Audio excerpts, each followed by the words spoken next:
कभी कभी इतिहास किताबों में नहीं मिलता, वो एक थाली में सजा होता है। वो एक दादी की आवाज में जीवित रहता है। वो एक विस्थापित परिवार की यादों में, स्मृतियों में धड़कता है। आज हम उसी इतिहास को परखेंगे, उस स्मृति को जो सिर्फ अतीत नहीं, पहचान है। आज बात एक त्योहार की नहीं है, आज बात है पहचान की, आज बात है जड़ों की। आज हम बात करेंगे नवरेह की, कश्मीरी नववर्ष की, किंतु उससे भी बढ़कर एक ऐसी परंपरा की जो समय, संघर्ष और विस्थापन के बाद भी जीवित है।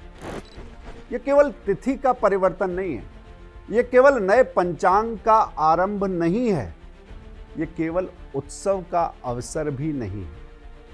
नवरेह हमारे लिए स्मृति का दिन है, नवरेह हमारे लिए आत्मचिंतन का दिन है, नवरेह हम सबके लिए संकल्प का दिन है, और सबसे बढ़कर नवरेह हमारे लिए अपनी जड़ों को पहचानने का दिन है। और नवरेह केवल कश्मीरी समुदाय के साथ जुड़ा हुआ दिन नहीं है। जब कोई समाज अपना नववर्ष मनाता है तो वो केवल कैलेंडर नहीं बदलता, वो स्वयं से पूछता है, हम कौन हैं, हम कहाँ से आए हैं, हमने क्या खोया है, हमने क्या बचाया है, और आगे हमें क्या बनाना है, हमें आगे कहाँ जाना है।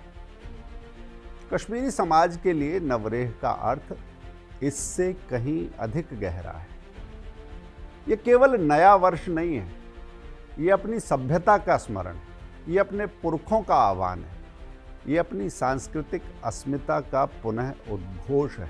चैत्र शुक्ल प्रतिपदा, जिस दिन देवी का कलश स्थापित होता है, कश्मीर में उस दिन नवरेह की थाली सजती है। नवरात्रि के इस पर्व में हम उस नवरेह को समझने की कोशिश करें, उस इतिहास को, उस संघर्ष को, और सबसे बढ़कर इस संकल्प को समझने का ये मौका इस नवरात्रि में नवरेह के बहाने हमें मिला है। जरा एक दृश्य की कल्पना कीजिए। एक परिवार वर्षों से विस्थापित है, बच्चे महानगर में जन्मे हैं, उन्होंने कश्मीर को देखा नहीं, केवल दादा दादी से सुना है। ऐसे में नवरेह आता है, थाली सजती है, पंचांग रखा जाता है, चावल, दही, सिक्का, वाक, पुस्तक, पुष्प, कलम और सबसे बढ़कर यादें, उसके साथ में एक दर्पण, सब एक साथ रखा जाता है। दादी बच्चों से कहती है, ये केवल पूजा की थाली नहीं है, ये तुम्हारी पहचान की थाली है। यही पहचान नवरेह है। यही वो क्षण है जब इतिहास घर के भीतर उतर आता है। इतिहास की एक खिड़की उस शीशे से खुलती है, उस दर्पण से खुलती है। नवरेह की थाली में रखी वस्तुएं जीवन के संतुलन और समृद्धि का प्रतीक कैसे रचती हैं, इसे समझना बहुत दिलचस्प है। जीवन में संभलने के, आगे बढ़ने चलने के कैसे सूत्र हमारी दादी नानियों ने एक थाली में सजाए, उसे समझने का ये मौका है। वाक, जिसे वच भी कहते हैं, जड़ी बूटी है। ये बुद्धि और एकाग्रता का प्रतीक है। इसे आयुर्वेद में स्मरण शक्ति बढ़ाने वाला माना जाता है। चावल, उसके साथ दही, भोजन स्वास्थ्य समृद्धि का संकेत देते हैं, पोषण का संकेत है। इसके साथ रखे हैं सिक्के, ये आर्थिक स्थिरता दर्शाते हैं। उसके बराबर में रखा हुआ एक आईना, एक दर्पण, आत्मचिंतन, खुद को देखो, खुद को जानो, ये जागरूकता का प्रतीक है, अपने आकलन का प्रतीक है। कलम और कागज भी इस थाली में होते हैं। वो ज्ञान को, परंपरा को दर्शाते हैं। चीज़ों को स्मरण कैसे करना है, दर्ज करते हुए कैसे आगे बढ़ना है, उसका प्रतीक है ये कलम और कागज।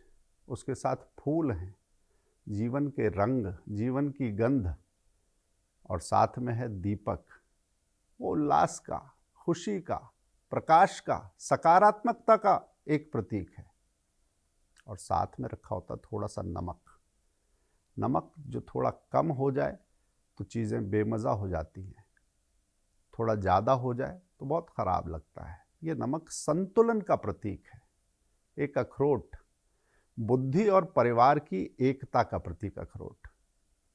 यह अखरोट भी उस थाली में होता है। इस थाली में केवल वस्तुएं नहीं होती, इसमें जीवन का पूरा दर्शन ही जैसे एक जगह सजा के रख दिया गया हो, ऐसा आपको दिखाई देता है। इस थाली को समझने के साथ जरा कश्मीर को समझ लीजिए, इतिहास को समझ लीजिए। कश्मीर केवल एक भौगोलिक प्रदेश नहीं है, यह भारतीय सभ्यता की एक महान प्रयोगशाला रहा है। यह वो भूमि है जहां दर्शन ने ऊंचाई पाई, आचार्य अभिनव गुप्त, जहां साहित्य ने गहराई पाई, जहां अध्यात्म ने सूक्ष्मता पाई, जहां संस्कृति ने विलक्षण रूप लिया। यदि भारत को एक विराट ज्ञान वृक्ष माने तो कश्मीर उसकी सबसे तेजस्वी, सबसे आलोकित, सबसे प्रगल्भ, सबसे बड़ी एक शाखाओं में से एक कश्मीर रहा है।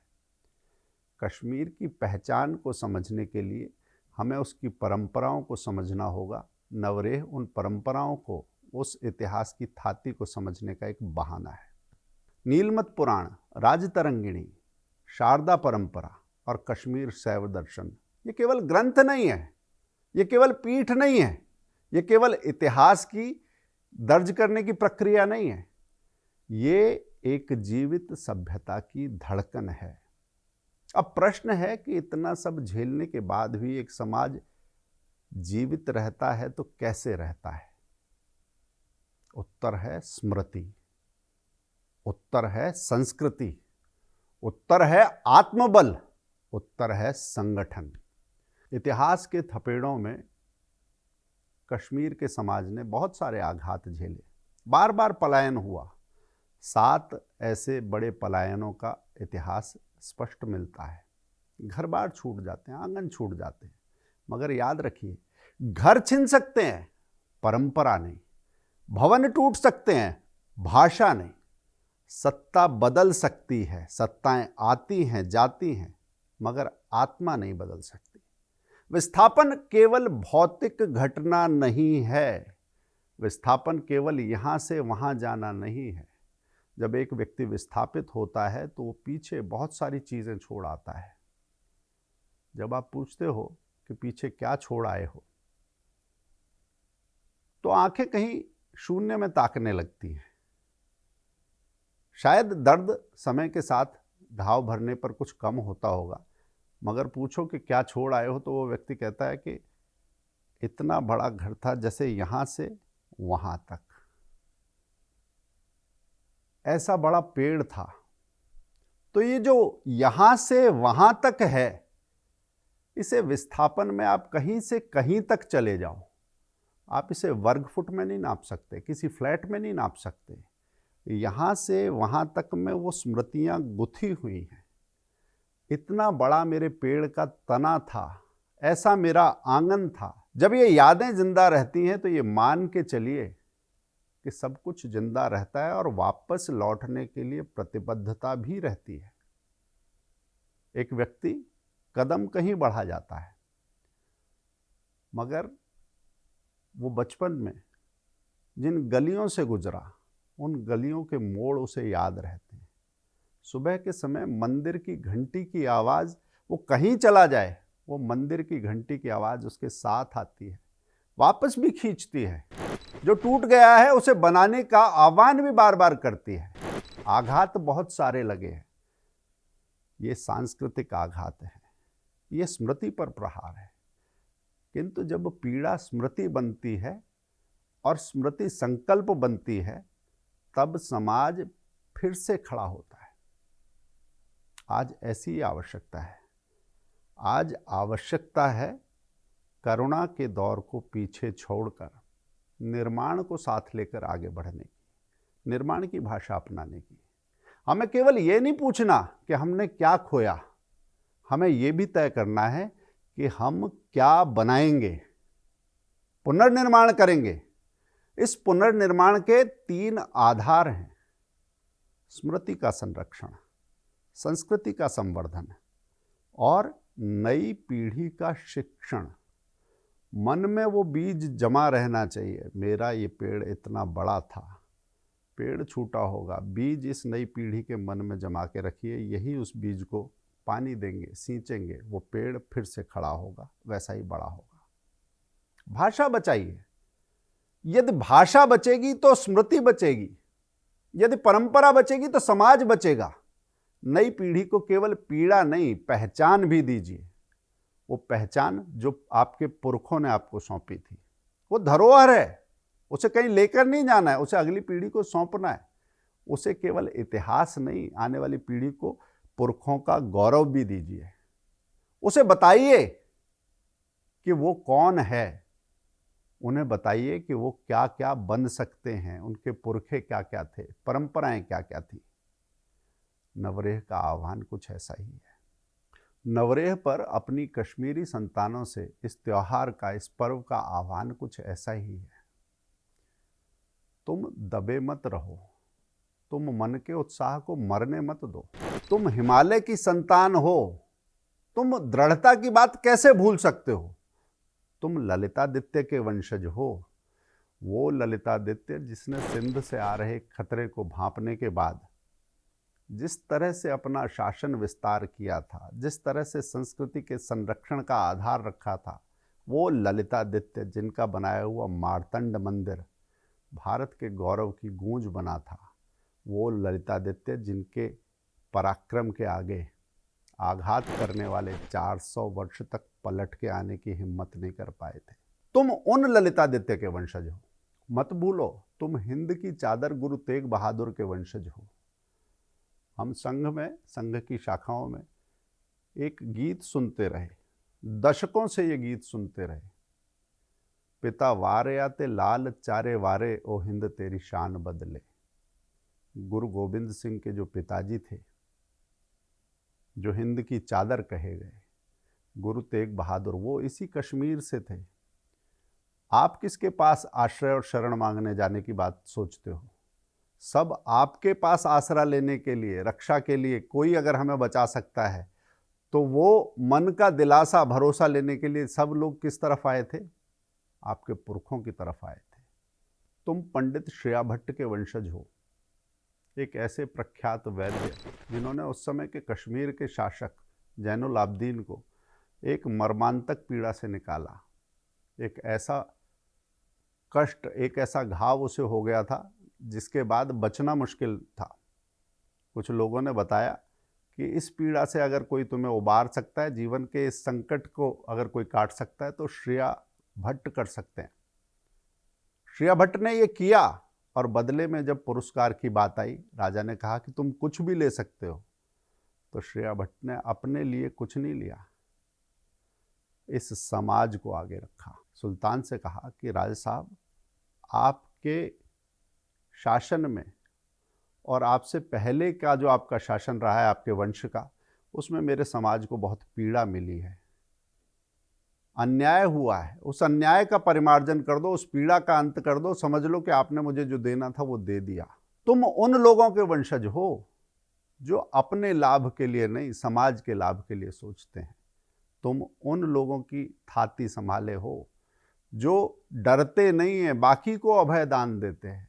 तुम उस ललितादित्य के वंशज हो जो आघात की पदचाप सुनने से पहले प्रतिघात करते हुए शत्रु को परे खदेड़ देता है। ये मत भूलो, ये मत भूलो कि तुम उस परंपरा के उत्तराधिकारी हो जिसने सत्य को चुना, जिसने धर्म की रक्षा की।